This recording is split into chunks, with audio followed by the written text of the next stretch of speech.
Assalamualaikum warahmatullahi wabarakatuh. Dalam kali ini saya akan mempresentasikan tentang proyek audit sistem informasi, pelaksanaan audit pada sistem informasi di perusahaan X tersebut. Dan sebelumnya perkenalkan, nama saya Taufik Marufan, NIM 191080201211, kelas 4B3 Informatika. Yang pertama, saya akan menjelaskan tentang latar belakang dilakukannya audit pada perusahaan XX tersebut. Diharapkan dapat menjadi role model bagi seluruh perusahaan maupun pembinaan dan membantu revisinya visi dan misinya.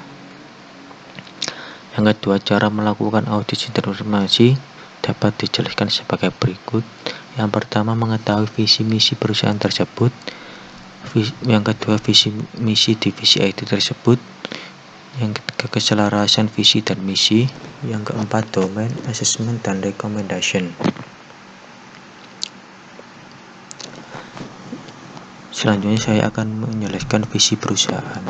Menjadikan perusahaan terbaik dunia dalam membangun komunitas demi keberlanjutan bisnis dan reputasi perusahaan XX tersebut. Misi perusahaan membantu atau memberdayakan komunitas akses yang berhubungan dengan bisnis, telekomunikasi, dan media, membantu atau memberdayakan komunitas sosial, ekonomi, dan lingkungan, membantu dan memberdayakan komunitas konten yang berhubungan dengan bisnis, telekomunikasi, informasi, dan media.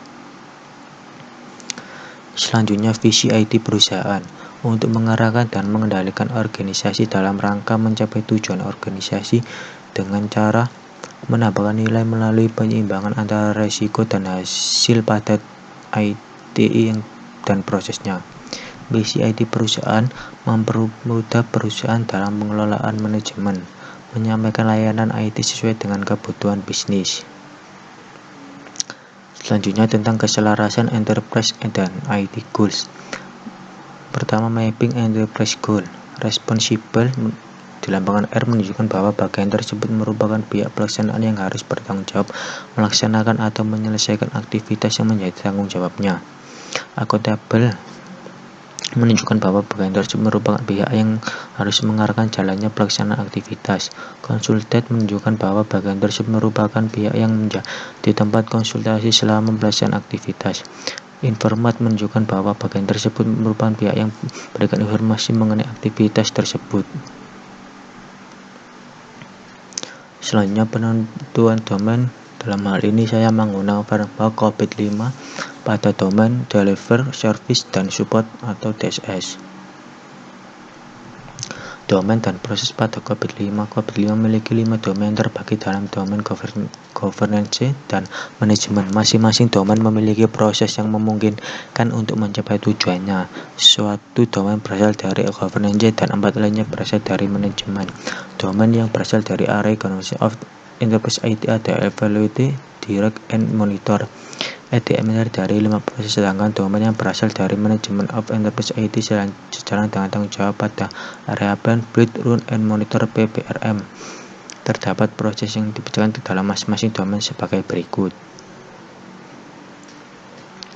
Domain Deliver, Service, and Support DSS. Sementara fokus domain DSS pada COVID-5 yakni pada aspek pengiriman teknologi informasi, proses, dan dukungan yang memungkinkan untuk pelaksanaan sistem TI yang efektif dan efisien. Domain DSS terdiri dari 6 kontak basic yakni sebagai berikut dapat dilihat.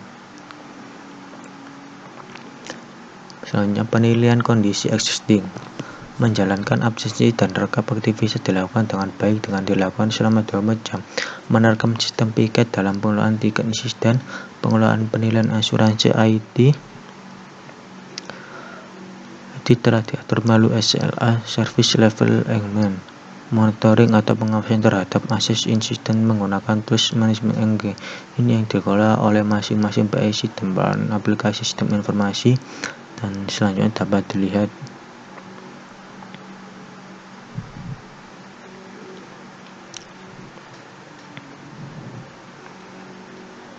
Yang selanjutnya, analisis gap. Analisis gap ini dilakukan untuk mencari selisih dari level capability yang didapat dan dengan level target yang ingin dicapai. Dalam penentuan level target ditentukan dengan level yang sedang dituju dari level rata-rata yang didapat. Contoh, untuk DSS 01 diperoleh level rata-rata rata B rata 4,029, maka TSS01 sedang dalam tahap menuju level capability dan masih mencapai 0,029 atau 2,9% di atas level 4 atau kurang dari 0,971 dan atau 97% menuju ke level capability 5 sehingga ditetapkan level targetnya adalah level 5. Selanjutnya menentukan perhitungan gap dapat dilihat dari file berikut. Ini merupakan file analisis gap. Analisis gap 1 dapat dilihat sebagai berikut. Nama proses TSS01 proses level existing 4, level target 5 dan dihasilkan gap 1. Gap 1 dihasilkan dari 5 dikurangi level target dikurangi level existing dan selanjutnya TSS02.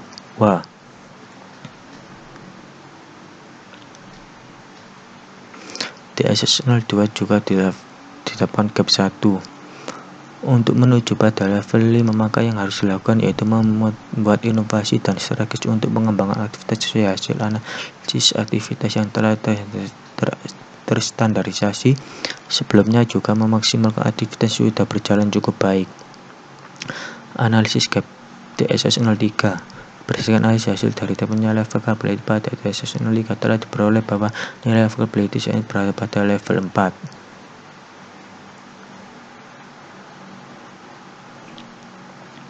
TSS04 berdasarkan analisis hasil dan ditemunya level capability pada TSS04 telah diperoleh bahwa nilai level capability TSS04 berada pada level 3, yaitu bahwa TSS04 dalam established proses yang berarti TSS04 telah dilakukan dan sudah bermanfaat dalam melakukan proses tersebut. TSS05 berdasarkan hasil dari ditetapkannya level capability pada TSS05 telah diperoleh bahwa nilai level capability TSS05 berada pada level 4, yaitu bahwa TSS05 dalam proses yang berarti TSS05 dilakukan aktivitas kebijakan dan aturan rekomendasi dan menghasilkan layanan informasi optimal dan analisis.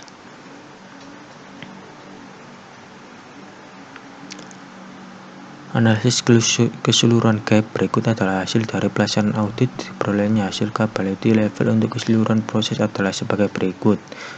Ini merupakan tabel analisis keseluruhan gap. TSS01 masih operasi level existing 4, level target 5 dan mencapai gap 1.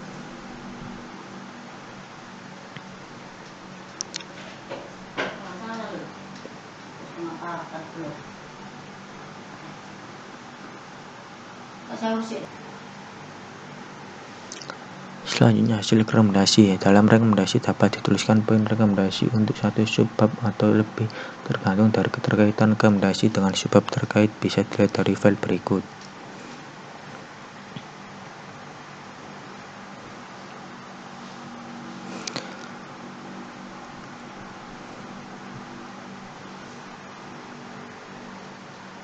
Rekomendasi TSS berdasarkan analisis gap yang didapat dan level target yang ingin dicapai pada TSS02, maka berikut adalah beberapa rekomendasi yang dapat penulis berikan untuk meningkatkan kualitas bagian bina lingkungan unit PT tersebut. TSS02-01 mendefinisikan skema klasifikasi insiden dan permintaan layanan. TSS02-03 memverifikasi, menyetujui, dan memenuhi permintaan layanan. TSS02-04 mendiagnosis dan mengalokasikan insiden.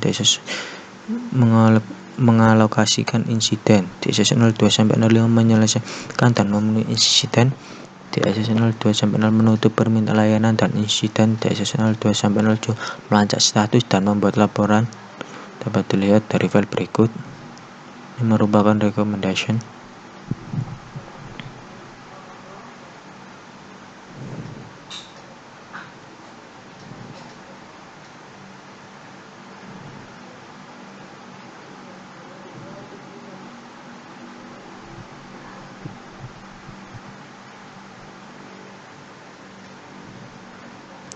Demikian presentasi yang bisa saya jelaskan. Apabila ada kesalahan, saya mohon maaf yang sebesar-besarnya. Wassalamualaikum warahmatullahi wabarakatuh.